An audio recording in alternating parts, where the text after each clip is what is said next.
Hello， 大家好，我係 Andrew 啊。就之前大家唔知4月尾有冇睇過我呢條片咧？咁呢條片其實就介紹 Rama 9咧，就有一個發展商咧就發展咗一個小型嘅豪宅。點解叫小型咧？因為 Rama 9咧就好多商業嘅地方啦，同埋又有夜市啦，有中國領事館啦，有商場啦，有好多唔同嘅屋苑。咁所以咧就喺城市喺曼谷嚟講咧，所以好多地咧其實已經好多時都已經係俾皇族咧就佔據晒噶啦。咁所以如果要揾地或者要買地揾地主去買咧就好難嘅事，除咗啲比較有實力嘅發展商啦，實力嘅意思即係你有錢嘅話，咁你買得到啦。咁買得到嘅話咧都唔會大。咁通常嘅地咧就有限制，咁所以咧變咗佢依家發展商買呢塊地嘅咧，淨係起得到8間咧係好 luxury 嘅豪宅，我哋叫 mansion 啦。咁如果喺市郊好似棒亞咁樣咧，咁通常嗰啲單位咧，我哋個地就大啲啦，樓與樓之間嘅距離咧就可以闊啲啦，咁同埋可以留翻少少左右前後嘅位置咧，就做翻個花園。咁但係喺市區嚟講咧就冇辦法啦，空間先最重要，咁所以咧就起到4層，咁同埋就已經個地面面積盡量已經起晒咧，就好少留翻有花園噶啦。因為其實如果你出去嘅話咧，可能嗰個氣溫都比較熱啦，或者係可能有空氣比較污染啦，咁所以咧就將個花園咧就通常擺咗喺4樓，就叫 Sky Garden。咁反而你朝頭早上去 Sky Garden 嗰度咧，就做下 exercise 啊，做下所謂晨運啦，耍下太極啊，做下運動啊，咁樣咧，咁反而就會比較好，就唔會喺嗰個 ground floor 嗰度。咁所以呢啲小型嘅豪宅咧，其實喺曼谷裏邊咧就有好多。咁依家睇緊呢個room tour 呢個單位咧，其實就係515嘅 square meter。咁515乘一乘咧，大家都知道啦，差唔多成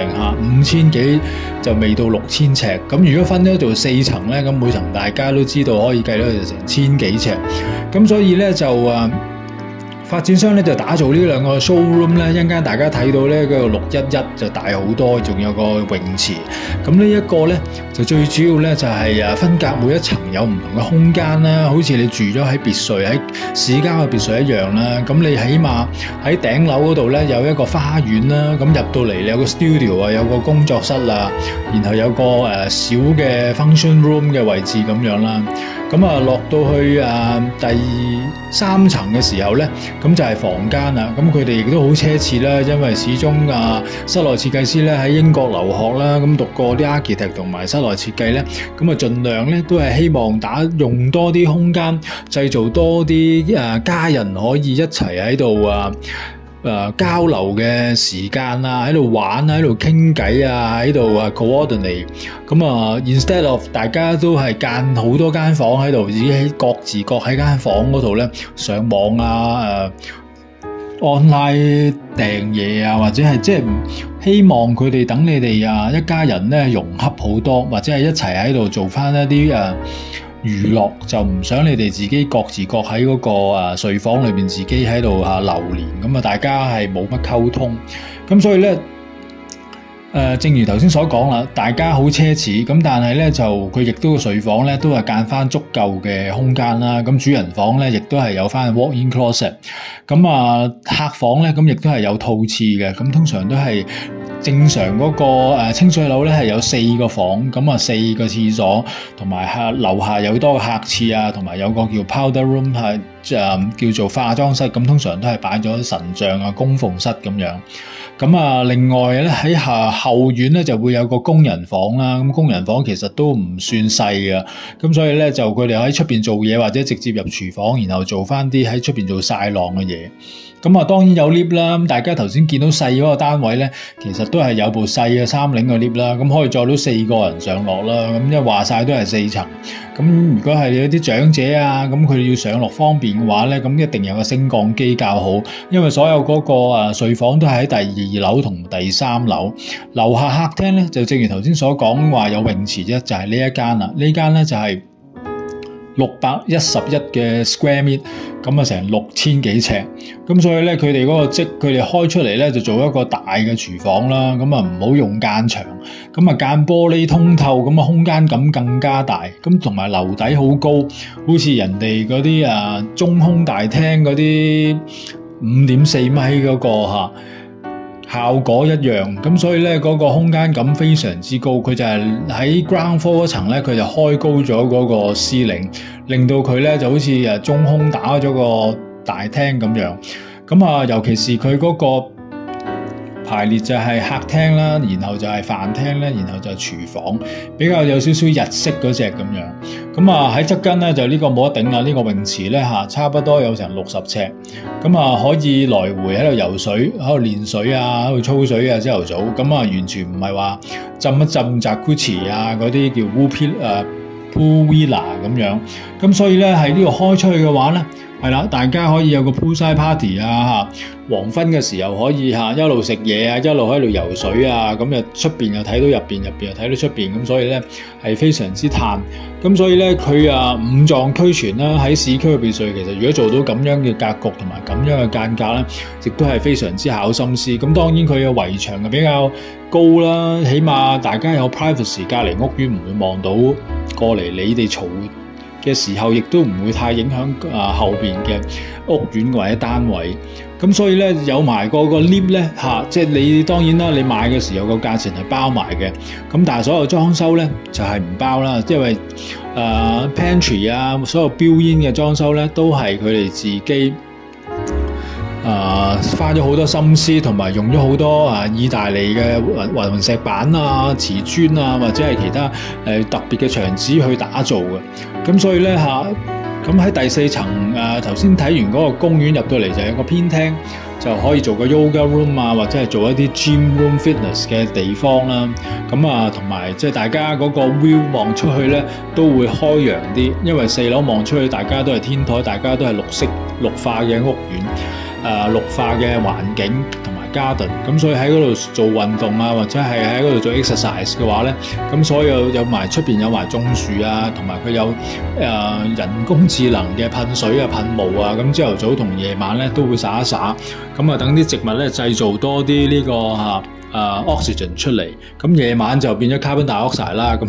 夜晚佢都唔會預你走上去 Sky Garden 嗰度，咁所以落到嚟咧就係